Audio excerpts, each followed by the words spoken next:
The famous Auday Arabo. That's not Harley's name up there. Oh. We'll squeeze it in later. Welcome to Mabuhay Alliance for the Community Forum for Minority Issues that we have. Basically, the reason why we put this together is because these are the new breed, new candidates, new people that's going to lead the city of San Diego, and we just want to hear from them. Minority is still underserved, and if I look at the people here today, this is really diverse people and representing various groups.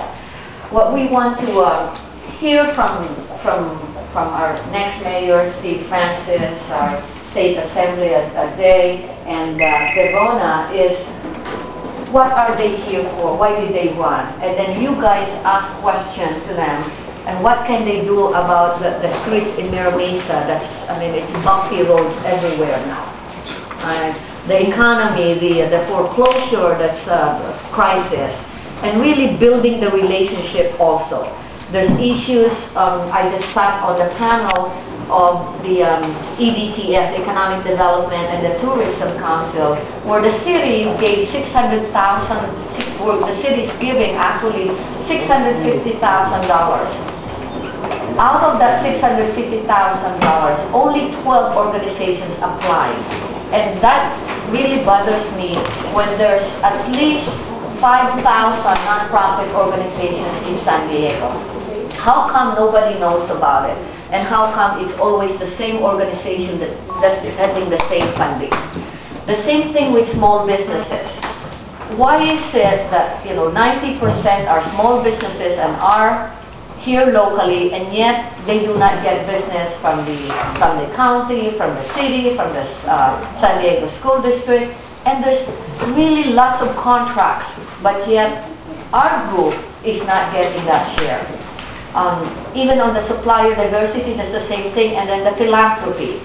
It's the minority groups that's not, it's not really covered, but it's being left out. So, and even on the boards and commissions, if you notice in the boards and commissions, they're all either white male or white women. The boards and commissions that we get are the bottom ones. I mean, I sit, even though I sit on the small advisory board, that's still not a higher commission. So those are the things that I'm very passionate, and hopefully you feel the same way. And then we can hear about that and talk about that also. So I'm going to ask first, because there's going to be more people that's coming in. Financial institutions are coming in also. Student leaders are also coming. So that's your kid up there who couldn't speak a lick of English in first grade. And that's, yeah, she is really happy. And that's kind of what makes my character. And just let me further explain the experiences of an immigrant to you and why it is important that I'm in this race. I was in second grade, third grade, and we were supposed to write a little story about our household, and I didn't think much of it. We lived in Spring Valley with my grandparents and some of my uncles and my aunts and their kids. And I didn't think much of it, okay? But when I see people and writing their little stories saying, oh yeah, I have a dog and 2 brothers and parents, and I know it's 4 or 5 people in the family, and then here I am, 21 people in the household. A lot of people were laughing. They're like, you're kind of weird, man. You're kind of weird. But those are the kind of things that I experienced growing up. And the reason I am in this race is because I'm very lucky to be here. I owe everything to this country. First in my family to go to public education. Public education all my life, from elementary school to middle school to high school to junior college. Very lucky to get out of junior college because, being the first, I stumbled a lot. Junior college, I went to San Diego State. I naturalized when I was 18 years old and became part of the process. Went to San Diego State, really got involved in political science and history. Graduated, I got my first job. I worked in DC for about 5 months. I decided, I needed to do more. Came back here for law school for California Western on a diversity scholarship and an academic scholarship. Went through law school in 2.5 years, but what I really loved about law school was the different diversity bodies. We try to do something about it, but it's the same groups, and it's tough. You know why it's tough? Because government makes it tough on small businesses. They don't streamline it for small businesses. It's set up for the big corporations to take advantage of contracts and other things like that.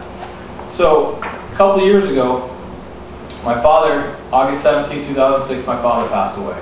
And to me, that was the ultimate turning point internally for me of why I am so lucky to be here in this country.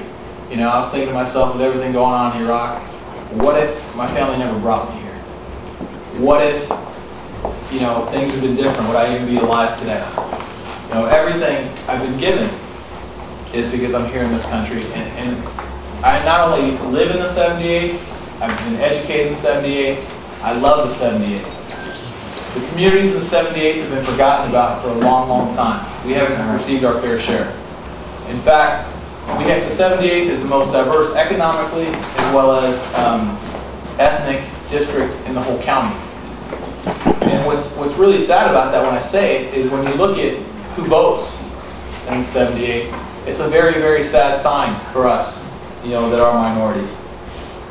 Can you believe with 150,000 Filipinos in San Diego County, there's only 281 high propensity voters in the 78? Only 281 who voted 4 out of the last 4 elections.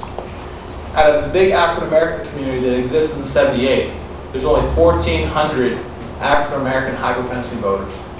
Only 1,500 Latino high propensity voters in the 78th district. That's alarming. So it's not just talking about the issues that affect the communities of color, it's actually getting our communities involved in the process. You know, I've taken that step because I'm very fortunate. I want to ensure that every community in the 78 and in California had the same opportunities that I was given. My parents worked for the American dream. I'm living the American dream. I want to make sure people today as well as tomorrow take advantage of that, and that's why we talk about new hope. Because the thing is, in the 78, people have lost hope. Nobody really is standing up on their issues. When we walk door to door in East Lake and other parts, you see 2 out of 3 houses on some streets that have foreclosure signs on them. And it's not just foreclosure signs, bank owned. Okay? So what happens when somebody goes into foreclosure? Okay? Well, those 4 walls and that roof are not just shelter. That's where families get together and they eat. That house is used for their kids' education in the future. What happens to the neighbors? Their property values go down. The financial institutions that, you know, the predatory financial subprime lenders, you know, they're turning their cheek. Some of them are being bought out by Bank of America. Others are, you know, going their other way. So when times were good, they're all